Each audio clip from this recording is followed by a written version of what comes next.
Maka ketika ada dua orang warga negara Indonesia berbeda agama, menikah di luar dan dicatatkan, sah juga dong secara negara. Tetapi di pasal 56 undang-undang yang sama, dibuka celah. Hai sahabat TCID, kalian sedang mendengarkan podcast Suara Akademia. Ngobrol seru isu terkini bareng akademisi. Halo Sobat TCID, selamat datang di podcast Suara Akademia. Saya Muhammad Syarif, podcast produser sekaligus menjadi host untuk episode kali ini. Dan di episode sekarang kita akan membicarakan sebuah hal yang sepertinya ini adalah never end discussions gitu, especially di Indonesia. Karena beberapa waktu yang lalu salah satu staf sus presiden ada yang menikah dan menjadi bahan perbincangan karena terjadinya pernikahan beda agama. Mungkin itu tokoh besar yang akhirnya menjadi diskusi banyak orang gitu, yang akhirnya orang membicarakan ini sebenarnya boleh atau tidak. Padahal kalau kita melihat di masyarakat juga, sepertinya mungkin tetangga atau juga keluarga jauh atau malah sahabat sendiri itu melakukan pernikahan beda agama. Ada yang berbicara bahwa ini sebenarnya bukan hal yang patut gitu ya. Ada yang bilang sebenarnya ini bukan menjadi sebuah masalah gitu. Jadi kalau kita berbicara soal pernikahan beda agama dan penerapannya di Indonesia, pelaksanaan di Indonesia, itu sebenarnya rumit atau tidak? Sebenarnya diperbolehkan atau tidak? Atau sebenarnya ini adalah hal yang dilarang menurut hukum Indonesia gitu ya? Ada undang-undangnya sudah mengatur, Undang-Undang Nomor 1 Tahun 1974, correct me if I'm wrong. Dan sekarang kita bakal berbicara dengan dosen Fakultas Psikologi Universitas Surabaya, sudah ada Mas Patrick Humbertus. Ini kita rekaman via Zoom karena sepertinya Mas Patrick ada di Surabaya. Halo, selamat datang Mas Patrick. Selamat pagi, Mas. Iya. Gimana Mas Patrick? Terdengar suara saya, Mas ya? Aman banget, aman banget. Aman, oke. Aman banget. Gimana Surabaya, Mas Patrick? Is it good? Panas yang pasti. Panas. Mulai sepertinya akan masuk musim penghujan. Ya. Tapi kalau untuk situasi keadaan hari-hari gitu sudah mulai back to normal ya Mas Patrick ya, meskipun ada angka penambahan COVID naik ya lagi ya. Oke. Ya, untuk sekolah-sekolah sudah balik normal, kuliah juga sudah akan masuk normal. Oke. Jadi sepertinya sudah mulai back to normal lagi ya. Semoga situasinya makin terkendali. Amin. Nah, ya, amin. Oke, Mas Patrick, ini pertanyaan pertama nih sebenarnya. Kalau kita berbicara soal undang-undang perkawinan gitu ya, ini kan banyak banget orang yang bilang undang-undangnya udah out of date nih. Undang-undangnya udah mulai tidak relevan gitu, ada yang bilang kayak gitu. Sebenarnya kalau misalnya kita menilik undang-undangnya gitu ya Mas Patrick ya, hal apa aja sih yang membuat undang-undang perkawinan Indonesia ini kurang mengakomodir masyarakat nih Mas? Iya. Kalau kita ngomong soal Undang-Undang Nomor 1 Tahun 1974 ini ya tentang perkawinan. Kalau dibilang undang-undang ini sudah lampau gitu ya, sudah tidak relevan lagi, bisa iya, bisa tidak. Karena kita bicara soal perkawinan beda agama, mungkin bisa dikatakan tidak relevan lagi. Kenapa? Karena ya masyarakat kita sudah mulai banyak ya, kita tahu ada angkanya besar sekali di Indonesia. Gitu. Jadi sudah tidak bisa mengakomodir lagi kebutuhan dari masyarakat, sedangkan kita tahu bahwa hukum itu mengakomodir sebenarnya. Maka ketika sudah tidak bisa mengakomodir, ya seharusnya bisa dipertimbangkan untuk direvisi.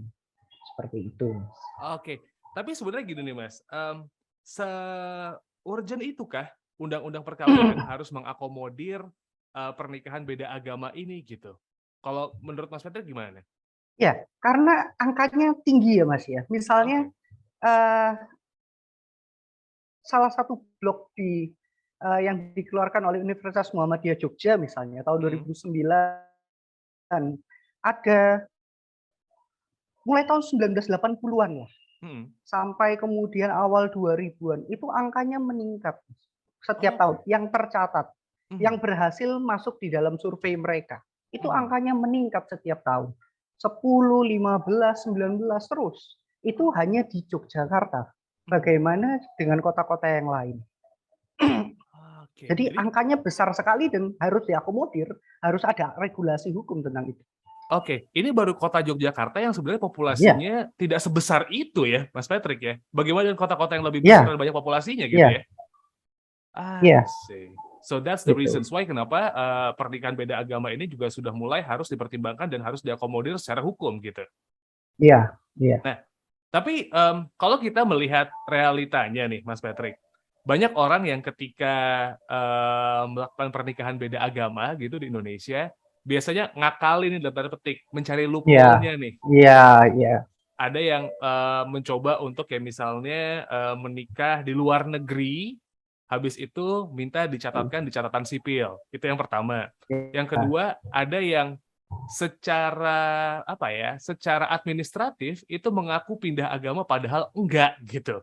Dan ini sempat Mas Patrick mention di salah satu artikel di theconversation.com adalah penyelundupan hukum gitu. Sebenarnya penyelundupan hukum tadi kan udah di-mention 2 nih Mas Patrick. Emang ada lagi nggak sih penyelundupan hukum yang sebenarnya justru malah bisa terjadi kalau emang ini nggak diregulasi nih? Nah, Undang-Undang 1 tahun 74 sendiri itu bertentangan. Jadi gini, Undang-Undang nomor 174 itu kan masuknya lex spesialis ya, hukum khusus yang memang bicaranya khusus tentang perkawinan.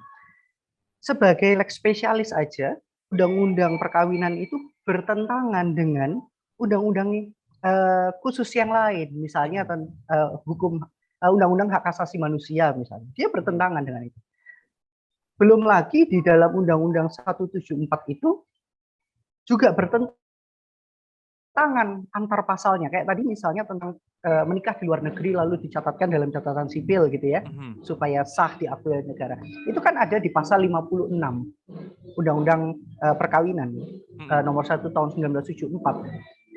Memang pasal 56 itu mengatur ketika ada 2 orang warga negara Indonesia atau seorang warga negara Indonesia dengan warga negara asing di negara lain, jadi menikahnya di negara lain, maka harus dicatatkan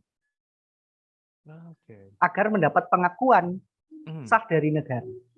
Tetapi coba kita lihat, kalau misalnya 56 ini dipakai, dia kan mengatakan 2 orang warga negara Indonesia atau 1 orang warga negara Indonesia dengan warga negara asing.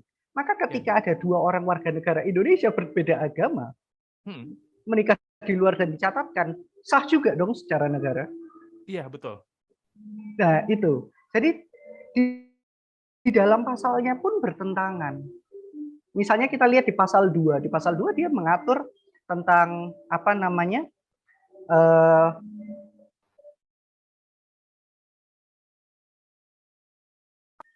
gitu kan? Memunculkan wacana ya bahwa perkawinan itu tidak boleh melanggar ajaran kitab suci misalnya, yang oleh agamanya dilarang kawin. Tetapi di pasal 56 undang-undang yang sama dibuka celah. Dibuka kesempatan untuk menikah. Ya balik lagi, mungkin tidak semua orang punya privilege untuk bisa menikah di luar negeri ya. Tapi kan tetap kemudian undang-undang mengakomodir celah itu. Padahal di dalam satu undang-undang yang sama, kayak gitu. Oke, jadi akhirnya itu baru dari satu pasal aja ya Mas ya? Maksudnya kayak ada pasal bertentangan yang bilang memang harus satu agama, tapi ternyata juga kalau untuk di luar negeri dicatatkan catatan sipil itu boleh? Iya, boleh. Oke. Bisa. Nah, itu kalau misalnya akhirnya nih pasalnya kan bertentangan Mas, which is ada loophole di situ kan? Ada kesempatan buat orang mengakali sistem atau mengakali hukum gitu. Artinya itu hal yang legal dong, atau enggak sebenarnya?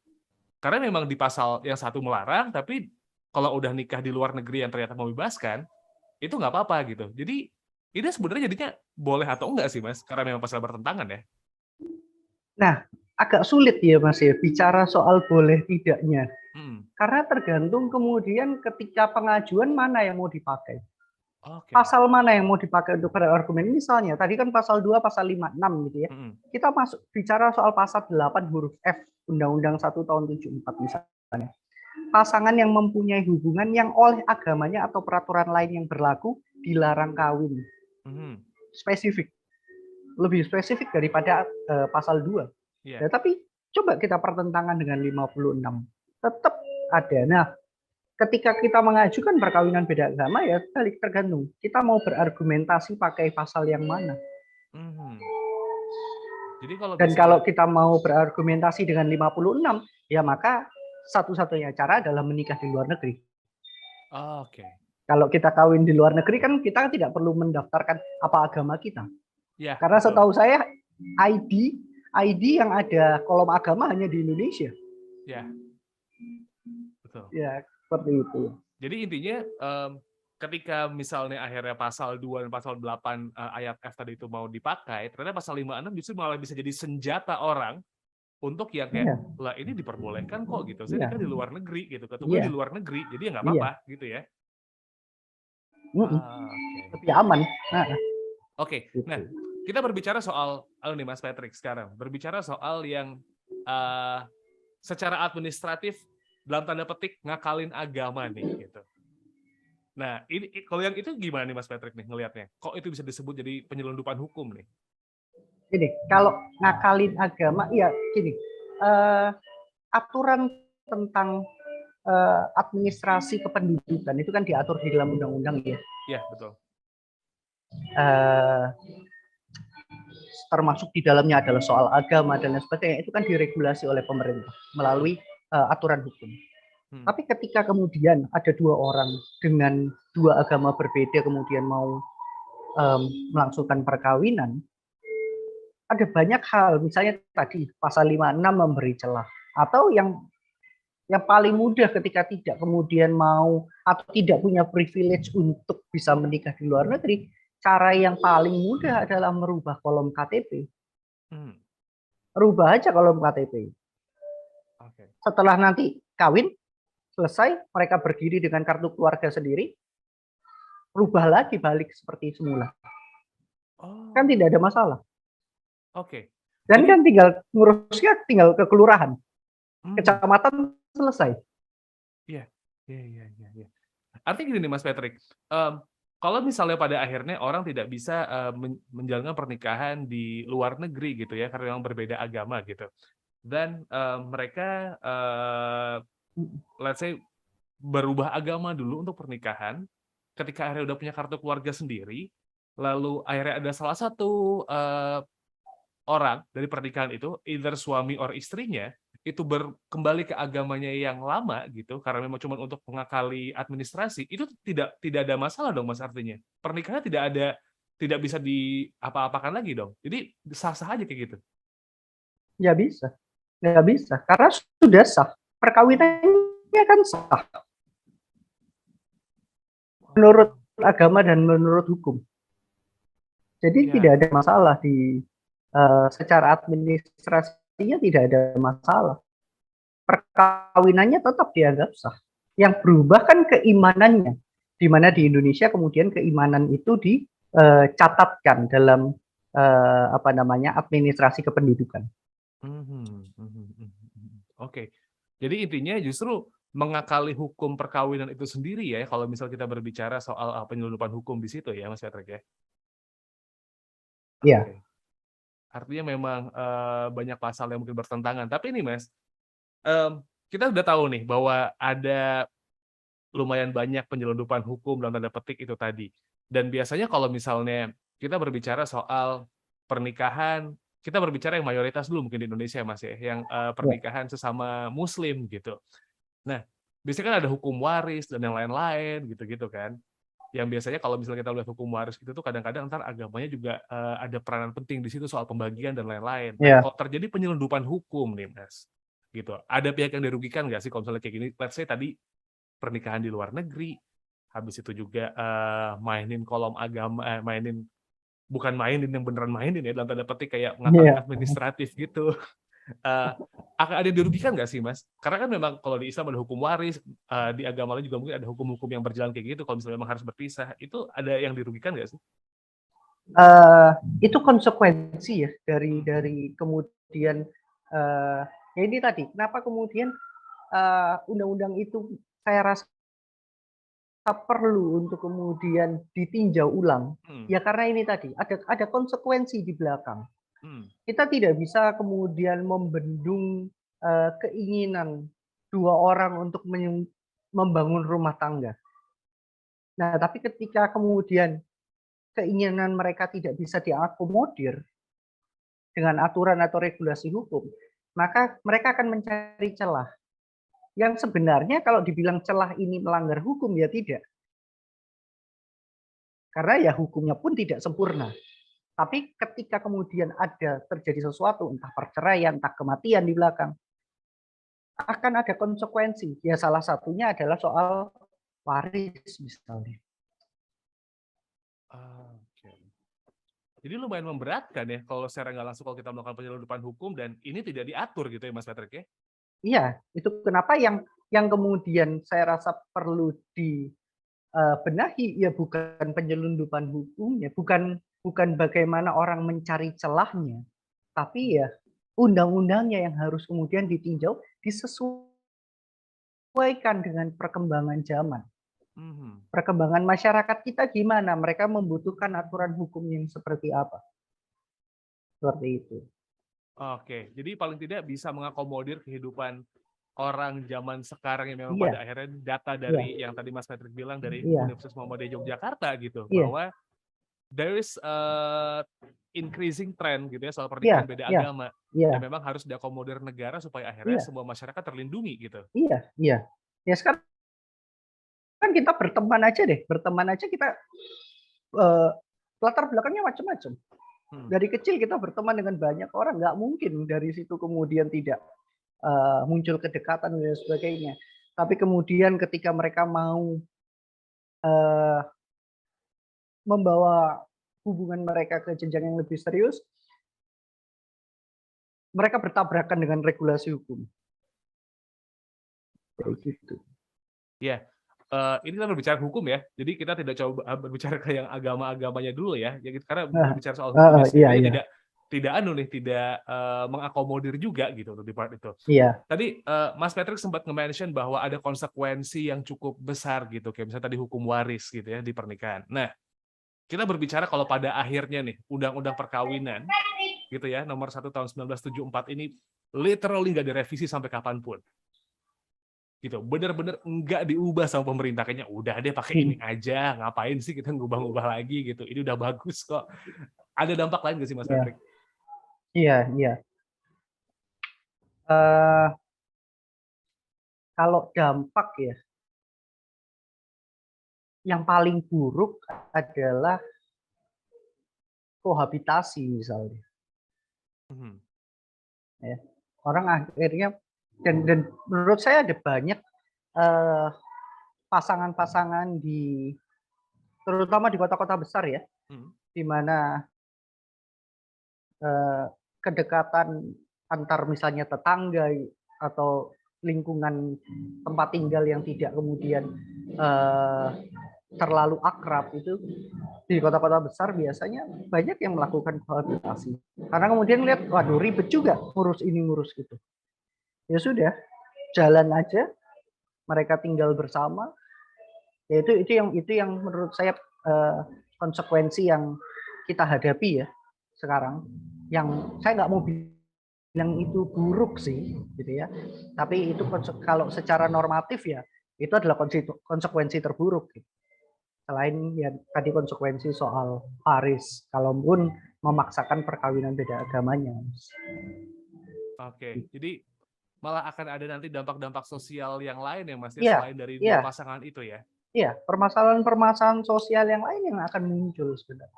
Karena hukum kan mengatur manusia, mengatur perilakunya, mengatur bagaimana kehidupan itu berjalan. Nah, ketika hukum yang seharusnya mengatur itu berjalan tidak bisa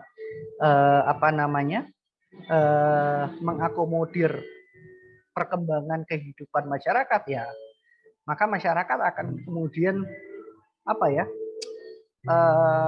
berjalan sendiri tanpa koridor ini tadi. Hukum itu kan menjadi koridor sebenarnya. Oke. Gitu. Hukumnya harus merhatiin ada perubahan apa dalam masyarakat sekarang, bukan berarti masyarakatnya yang harus gimana-gimana ya, Mas, karena masyarakat juga evolving gitu ya. Iya. Oke. Nah, Mas Patrick, mungkin ini pertanyaan lagi nih, Mas. Undang-undangnya tadi udah seperti mention gitu ya, pasal 2, pasal 8, dan juga pasal 56 gitu. Itu tuh pasal yang bertabrakan nih.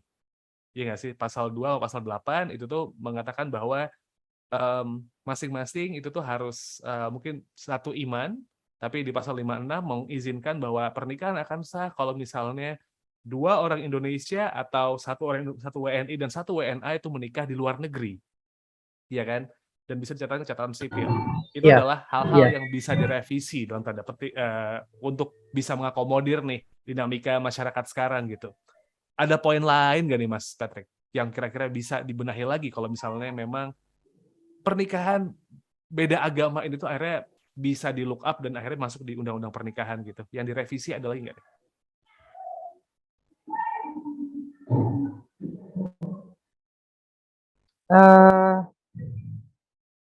Kalau soal pasal lain ya, kita bicara soal ada nggak pasal lain berarti kan? Ya, saya rasa sejauh yang saya baca dari Undang-Undang 1 tahun 74 itu persoalan yang saat ini saya ngikuti tren ya, adalah soal perkawinan beda agamanya. Karena banyak begitu ya. Banyak dan perlu diakomodir. Kebetulan orang tua saya juga berbeda agama. Melangsungkan perkawinan beda agama dan yang dilakukan ya adalah penyelundupan juga, mengakali dengan merubah kolom agama. Meskipun ya kolom agamanya mereka sama, tapi mereka pergi ke dua tempat ibadah yang berbeda. Begitu. Nah itu kan kemudian menjadi satu, misalnya kemudian ada kematian pun kan menjadi persoalan. Mau dimakamkan dengan cara apa? Makamkan di mana? Sedangkan bagaimana cara dia dimakamkan harus sesuai dengan KTP-nya. Nah, itu persoalan-persoalan. Kalau dari Undang-Undang 174 menurut saya salah satu yang agak krusial untuk bisa direvisi adalah aturan tentang bagaimana perkawinan itu juga atau mungkin bukan dihilangkan ya pasalnya, tapi kemudian bisa dimodifikasi untuk bisa mengakomodir perkawinan atau ditambahkan untuk mengakomodir perkawinan beda agama. Seperti itu. Oke. Mas Patrick, mungkin pasal bisa dimodifikasi, bukan harus dihilangkan, tapi bisa dimodifikasi gitu, Mas Patrick ya. Iya. Ada poin-poin gimana? Iya, silakan Mas, gimana? Ada poin-poin lain nggak, Mas? Kalau misalnya kita melihat tren pernikahan beda agama yang makin ke sini, sepertinya orang sudah mulai makin banyak gitu ya. Poin-poin lain yang mungkin kalau misalnya di luar dari penyelundupan hukum yang Mas Patrick bilang gitu. Ada poin-poin lain nggak yang bisa ditambahkan lagi nih untuk bisa mengakomodir dan akhirnya justru malah masyarakat jadi lebih nyaman gitu untuk melaksanakan pernikahan beda agama gitu, Mas? Lebih dipermudah dalam tanda petik. Nah, kalau mau bicara soal masyarakat ya, kita akan bicara lagi soal agama nantinya, terutama institusi agama. Karena kalau aturan hukumnya mengatur, misalnya pun kemudian Undang-Undang 174 ini direvisi, kemudian mampu mengakomodir perkawinan beda agama, belum tentu masyarakatnya pun itu akan semuanya ya, masyarakat secara umum dapat menerima itu. Karena saya yakin ketika kemudian Undang-Undang 174 ini direvisi untuk mengakomodir perkawinan beda agama, undang-undang ini nanti akan bertentangan dengan institusi-institusi agama. Dan kita tahu Indonesia negara yang religius, di mana ada selain hukum sebagai panglima atau sebagai acuan, tetapi kita juga punya acuan besar lain, yaitu institusi agama. Agama sebagai institusi. Gitu ya, bukan hanya agama sebagai keimanan, tetapi agama sebagai institusi. Kalau agama sebagai keimanan, yaitu tadi, ya udah diganti aja kolomnya, toh aku juga tetap pergi ke gereja. udah ganti aja, toh aku tetap menjalankan sholat 5 waktu. Tapi ketika agama menjadi institusi, isinya bukan hanya soal keimanan, tetapi juga kepentingan. Nah, itu nanti, kalaupun direvisi, saya yakin nantinya akan bertentangan dengan itu. Gini, tetap akan ada perdebatan panjang.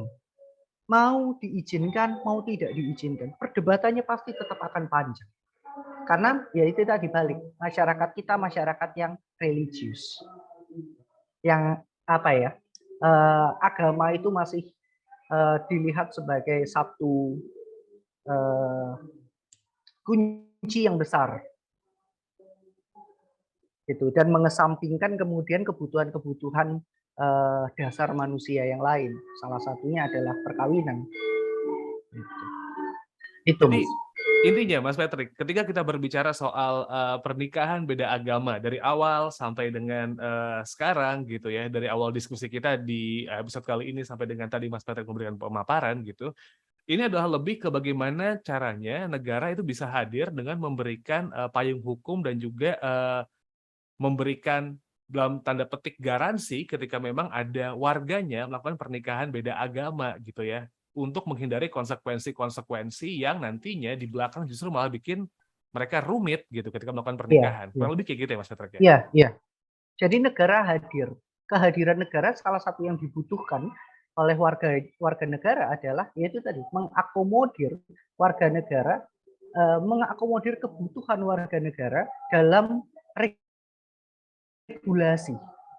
Jadi negara harus hadir untuk meregulasi kebutuhan warga negara. Salah satunya adalah soal perkawinan beda agama. Ya, jadi mungkin kalau soal keimanan itu sudah urusan ya, kita tidak bisa berdebat soal itu. Karena pasti orang punya pandangan masing-masing begitu ya. Nah, tapi bagaimana negara bisa hadir dan juga menjamin keamanan dan keselamatan seluruh warga negaranya supaya akhirnya mereka bisa nyaman untuk tinggal di negara Indonesia ini. Oke. Betul. Nah, itu poin penting, menjamin keamanan, keselamatan, kenyamanan. Kenapa? Kita baca berita gitu ya. Sekian tahun terakhir ada peningkatan jumlah, misalnya kita sebut aja persekusi dan lain sebagainya. Perkawinan beda agama punya potensi besar menjadi bahan persekusi. Perkawinan beda agama punya potensi besar untuk melahirkan konflik sosial. Misalnya kemudian isu-isu intoleransi bisa diangkat dari situ. Dari perkawinan beda agama kita nggak menutup mata bahwa ada mungkin gitu ya, mungkin ada potensi misalnya lahir gerakan-gerakan yang intoleran, penyerangan rumah ibadah dan sebagainya, itu kan sangat mungkin terjadi. Atau penyerangan terhadap pemuka agama, itu kan hal yang sangat kita hindari. Itu kenapa negara harus hadir menjamin gitu. Iya, artinya memberikan keamanan, memberikan kenyamanan dan juga keselamatan warga negara, karena memang perkawinan beda agama ini adalah salah satu hal yang bisa menimbulkan potensi nanti akhirnya tidak rukun dalam tanda petik gitu ya di society. Itu yang harusnya bisa diatur sama negara, karena kadang-kadang ketidakamanan bukan muncul dari kaum-kaum yang besar, mulai dari tetangga sebelah yang nyinyirin aja itu udah nggak aman sebenarnya Mas. Benar. Gitu. Oke, Mas Patrick, ada yang ingin disampaikan lagi Kak Mas? Mungkin nge-recap gitu dari diskusi kita ini, atau mungkin ada statement dari Mas Patrick melihat fenomena perkawinan beda agama yang makin sekarang nih makin banyak diomongin orang, apalagi semakin dipermudah gitu sama kemajuan teknologi. Orang bisa berkomentar dengan gampang di Twitter lah, di Instagram, kolom komen pada jahat-jahat banget. Iya. Mas Patrick, silakan. Bener.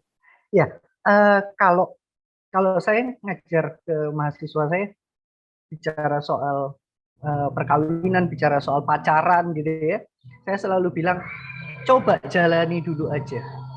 Urusan nanti kamu bicara ke orang tua, urusan nanti. Kenapa mereka menolak? Karena mereka nggak kenal. Kamu punya waktu untuk proses kamu memperkenalkan bukan hanya pasanganmu, bukan hanya keluarga pasanganmu, tapi juga budaya keluarganya. Penolakan bisa jadi mungkin bukan hanya karena faktor agama, tapi juga faktor budaya. Maka datang dan memperkenalkan itu menjadi penting. Karena penolakan datang dari ketidakkenalan kita. Itu. Oke, baik. Intinya adalah kalau kita nge-refer ke pernikahan dan juga perkawinan beda agama, memang banyak sekali pasangan-pasangan yang melakukan penyelundupan hukum yang memiliki potensi dan juga konsekuensi di belakang yang justru malah mempersulit mereka sendiri, dan kehadiran negara sangat dibutuhkan untuk bisa memberikan jaminan keamanan, kenyamanan, dan keselamatan warga negaranya ketika memang ada dinamika-dinamika yang belum sempat diatur dan juga belum sempat dilihat ketika ada satu undang-undang yang dibuat. Kurang lebih begitu, Mas Patrick, ya? Oke. Kalau begitu, terima kasih Mas Patrick Humbertus, dosen Fakultas Psikologi Universitas Surabaya, untuk waktunya. Semoga sehat-sehat terus, Mas Patrick. Semoga lancar selalu kegiatannya, ya. Dan juga untuk Sobat TCID yang memang pengen tahu seluruh update, seluruh berita, dan juga banyak sekali artikel yang bisa menarik untuk kamu baca, bisa kamu cek di website kami, di theconversation.com, follow juga Twitter, Instagram, dan juga TikTok kami di @conversationidn. Saya Muhammad Syarif, selaku podcast produser dan juga host untuk Suara Akademia kali ini, mengucapkan terima kasih. Kita ketemu lagi di episode-episode berikutnya. Hai sahabat TCID, kalian sedang mendengarkan podcast Suara Akademia. Ngobrol seru isu terkini bareng akademisi.